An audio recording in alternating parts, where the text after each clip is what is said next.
Bonjour à tous, bienvenue sur ma chaîne Pancho Art. Aujourd'hui, je vous fais un petit tutoriel sur Procreate. On va voir avec un petit dessin facile comment ancrer, comment coloriser, comment avoir les lignes qui passent par-dessus les couleurs et comment choisir un petit peu ces couleurs grâce aux couleurs chromatiques que je vais vous montrer.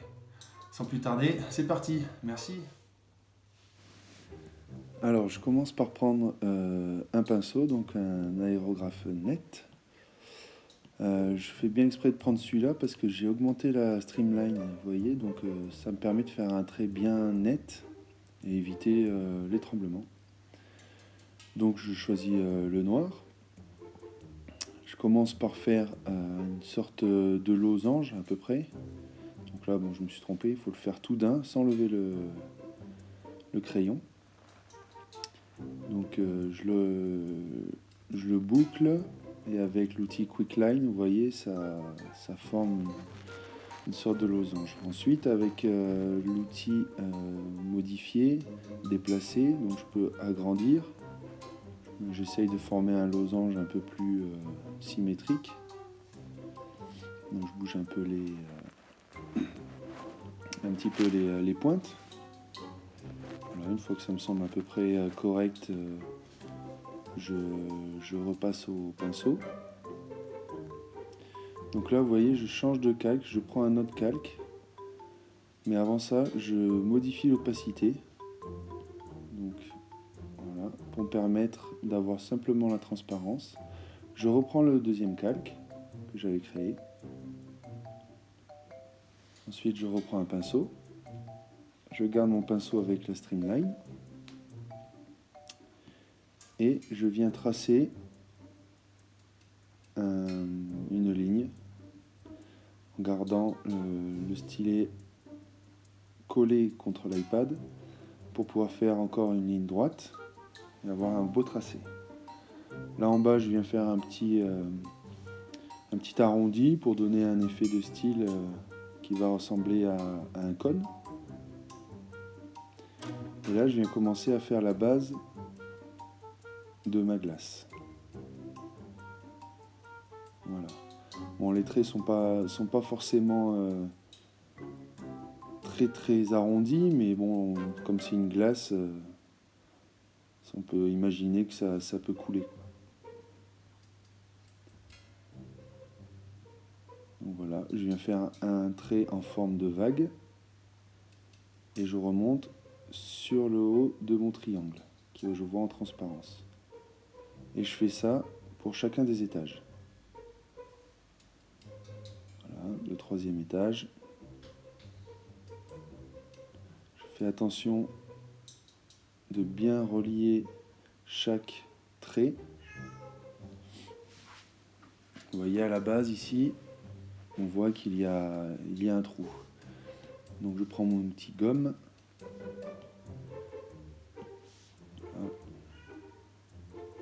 Je viens nettoyer un petit peu mes traits. Et là je fais en sorte, voilà, de bien faire joindre chaque trait. C'est important d'avoir tous les traits qui soient bien joints pour avoir des zones bien fermées. Il ne faut pas qu'il y ait d'espace entre chaque trait. Ça va nous aider tout à l'heure pour l'outil sélection. Donc là maintenant je peux effacer mon canevas dans le premier calque. Là maintenant je viens faire le quadrillage de mon cône de glace. Pareil en utilisant l'outil Quick Line. Ça me permet de faire de belles lignes bien droites. Bon, après là je fais pas exactement des lignes parfaitement parallèles, mais j'essaie de m'en rapprocher pour donner un joli petit effet. Vous avez vu que j'ai baissé l'épaisseur de mon trait pour qu'on puisse justement différencier le contour du détail des petits carreaux. Là, bon, j'ai dépassé, donc je reviens en arrière. Et je fais pareil pour chacune de mes lignes, toujours en utilisant l'outil Quick Line. Je la fais commencer dans le trait le plus épais noir pour finir dans le trait le plus épais opposé.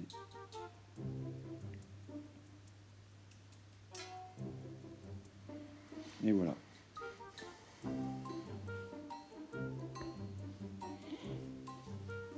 Donc là, je vais venir faire les yeux. Toujours en utilisant l'outil QuickLine, je fais un cercle. Je maintiens mon stylet. Et vous voyez, en mettant un doigt, ça me permet, sur l'écran, ça me permet de faire un cercle parfait. Donc là, je refais la même opération. Je place un doigt, ça me fait un cercle parfait. Donc là, mes deux yeux ne sont pas centrés. Je reprends l'outil sélection. Je sélectionne l'outil sélection à main levée. Je prends un œil.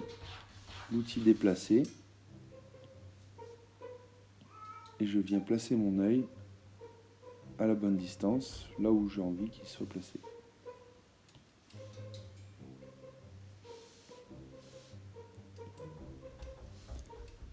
J'épaissis un peu mon trait pour faire la bouche, toujours en utilisant l'outil QuickLine. Et là, je viens cliquer sur modifier la forme pour pouvoir déplacer ma ligne et la centrer entre les deux yeux au bon endroit. Ensuite, je prends l'outil peinture. Je viens le faire glisser à l'intérieur de mon cercle. Et sans lâcher le stylet, je laisse tomber la peinture, la couleur, entre guillemets. Là, je crée un nouveau calque que je viens impérativement placer sous mon dessin. Comme ça me permettra de faire la couleur. Vous allez voir pourquoi. Parce que grâce à ça, on va pouvoir avoir de la couleur qui sera sous les traits. Avant ça, je prends mon calque et je clique sur référence, le calque avec mon dessin. Je viens prendre mon calque vide que j'ai placé avant en dessous. Et grâce à ça, à l'outil référence, en prenant la sélection automatique, je peux sélectionner uniquement une zone. Vous voyez, pourtant je ne suis pas sur le calque du dessin, mais grâce à la référence, l'application se rappelle que je lui demande de sélectionner uniquement ce dessin. Elle se base uniquement sur le calque où il y a mon dessin. Là, je viens sélectionner toute la glace, sauf le cône. Je prends une couleur rosée. Chacun choisit la couleur qu'il veut, évidemment.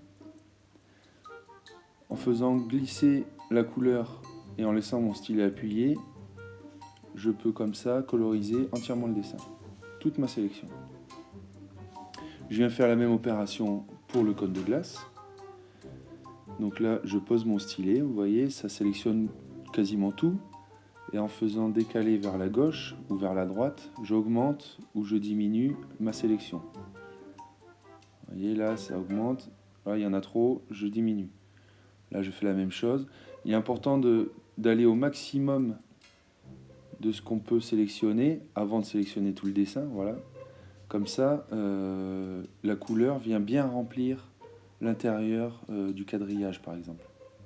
Si vous ne faites pas ça, vous risquez d'avoir des petits traits blancs qui vont se mettre entre la couleur et le trait de votre dessin. Donc là, je choisis une couleur qui ressemble à peu près à la couleur d'un cône de glace. Et maintenant, on va passer aux ombrages. Donc pour l'ombrage, je rajoute un calque par-dessus mon aplat de couleurs que j'ai fait dans le calque précédent. Vous voyez, le calque que je viens de rajouter, il va me permettre de faire l'ombrage. Là, j'utilise encore l'outil sélection, sauf que là, cette fois-ci, je prends que le premier étage. Je prends mon outil pinceau, je viens récupérer ma couleur rose, et dans l'outil couleur, je vais chercher une couleur plus sombre. Donc là, c'est à vous de juger la couleur, il vaut mieux prendre un peu plus foncé. Je prends le pinceau que je viens de prendre, c'est l'aérographe flou. Comme ça, vous allez pouvoir voir que ça me permet de faire un joli fondu. Donc comme j'ai fait la sélection du premier étage, vous voyez, je peux dessiner autour de ma sélection sans dessiner sur mon dessin. Donc là, je viens rajouter quelques ombres sur ma glace. Je fais pareil pour le deuxième étage. Je rajoute un peu d'ombre en bas. Là, je diminue un peu la taille du pinceau parce que sinon, c'est un petit peu trop épais par rapport à l'épaisseur de l'étage. Et là, je viens rajouter, encore une fois, un peu d'ombre à la base de mon étage de glace. Ça va nous donner un effet de profondeur qui va faire ressortir un effet un peu 3D.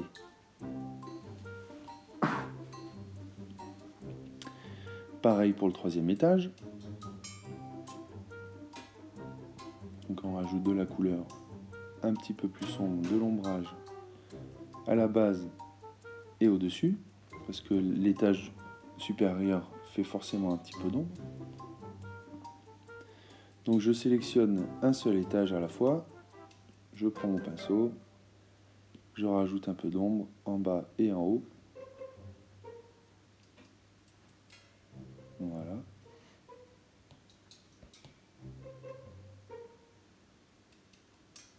Et pour le dernier étage, on répète la même opération, sauf que là, évidemment, on n'en met qu'en bas.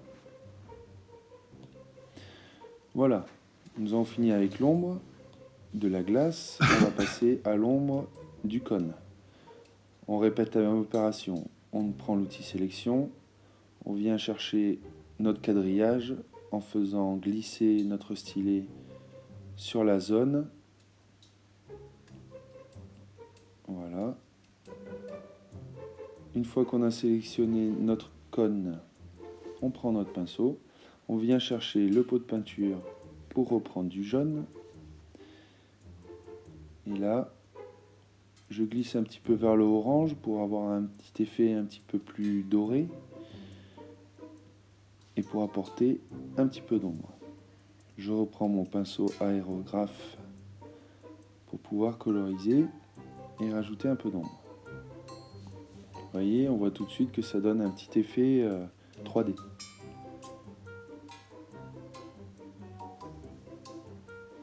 Et ça permet justement avec la sélection de ne pas dépasser et de pouvoir garder cet effet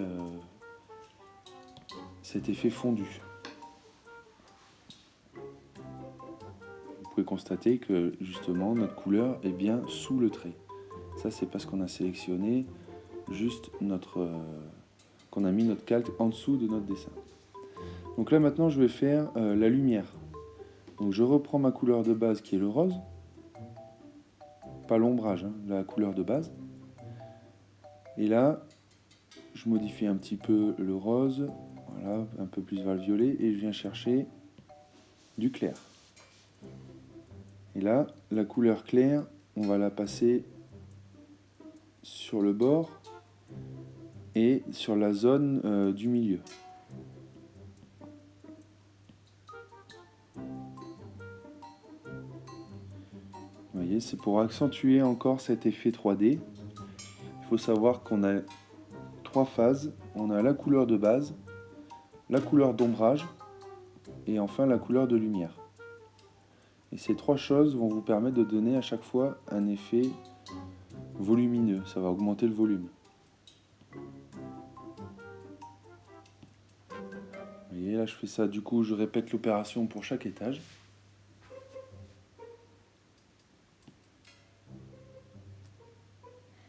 Il faut faire attention de ne pas tout coloriser, justement, il faut garder un petit peu des 3, c'est-à-dire un petit peu d'ombre, un petit peu de couleur de base et un petit peu de lumière.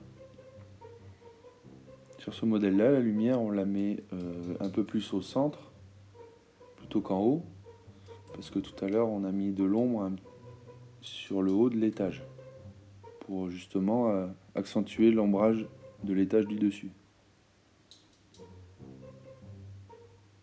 Voilà. Et enfin, pour le dernier étage, vu qu'il n'a pas d'étage au-dessus de lui, on peut faire la lumière tout en haut et venir jusqu'à peu près la moitié de l'étage.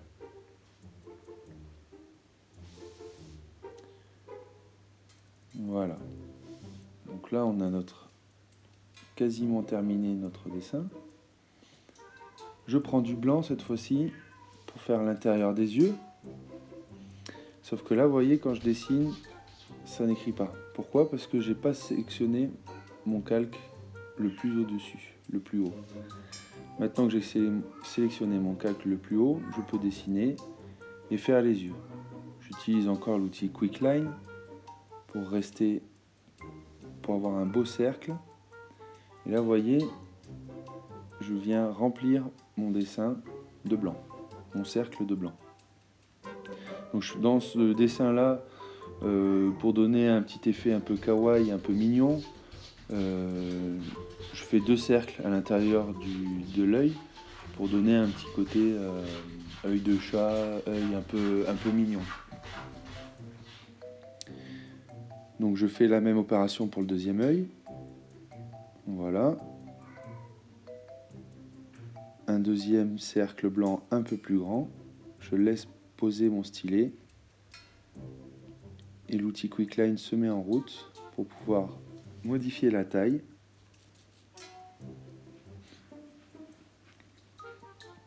Donc ensuite, pour rajouter encore un petit effet un peu glossy, un peu sympa, on va aller dans la section luminescence. Voilà, et on va prendre le pinceau.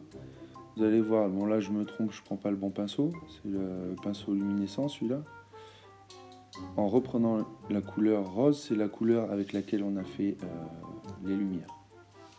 Donc là vous voyez, j'ai pas choisi le bon pinceau, donc je vais commencer à dessiner, mais ça va pas faire l'effet glossy qu'on cherche sur notre modèle. Vous voyez, ça donne, bon, ça fait quand même un effet brillant, mais avec l'autre, vous allez voir, l'autre pinceau, qui est le crayon optique. Tous les pinceaux sont disponibles dans cette application.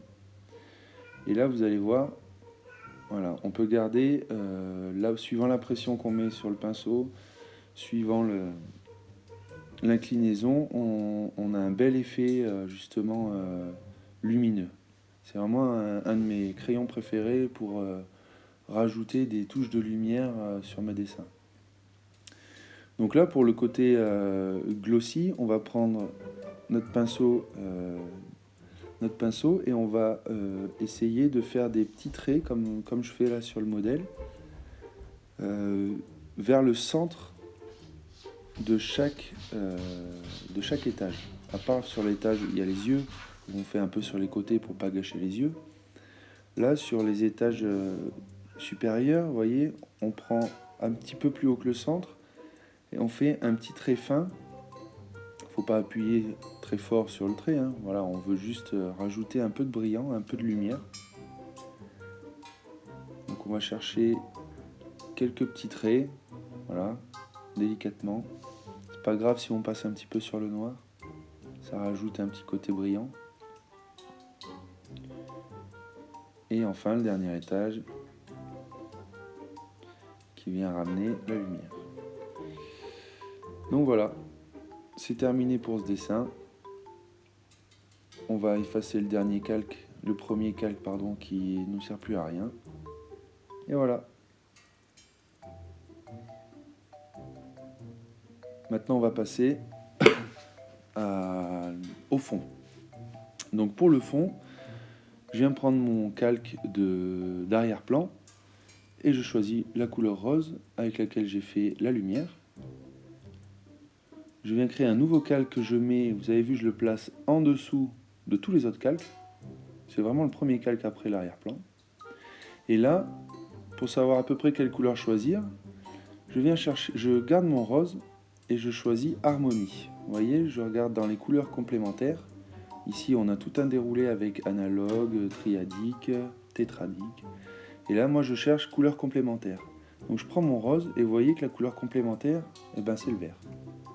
Donc là, je prends le vert. Je prends mon pinceau aérographe le plus gros possible. Voilà. L'aérographe doux. Je viens le grossir. Et je vais chercher, je diminue le dessin pour avoir encore plus d'effet. Et je viens chercher sur le haut de mon dessin. Vous allez voir, ça fait un fondu. Donc là, sur la vidéo, à mon avis, on voit pas très bien.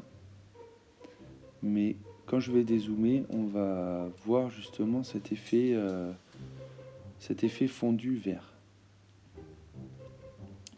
Là, je rajoute quelques petits flocons. Donc ça, après, c'est au goût de chacun. Donc je rajoute quelques petits flocons au-dessus. Vous voyez, là, on voit bien le fondu vert que j'ai fait. Ça évite d'avoir une délimitation. Et là, avec le rose, en prenant dans luminescence le petit pinceau, avec, je ne sais plus comment il s'appelle, mais c'est des petits flocons. Vous voyez, on peut faire un petit effet comme ça autour de notre modèle.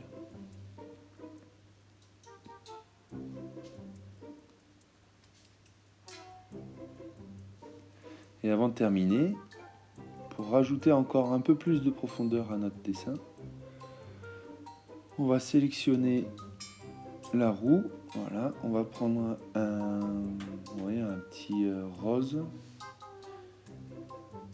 notre aérographe doux, on va diminuer la taille, et là sous le cône on va aller faire une petite tache un peu plus foncée. Vous voyez, dans le rose clair on fait une petite tache un peu plus foncée qui représente l'ombre de notre petite glace.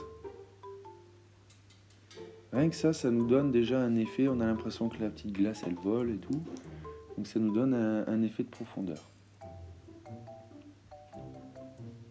Et voilà, notre dessin est terminé, vous avez réussi votre premier tutoriel, j'espère que tout ça vous a bien aidé, et puis à la prochaine.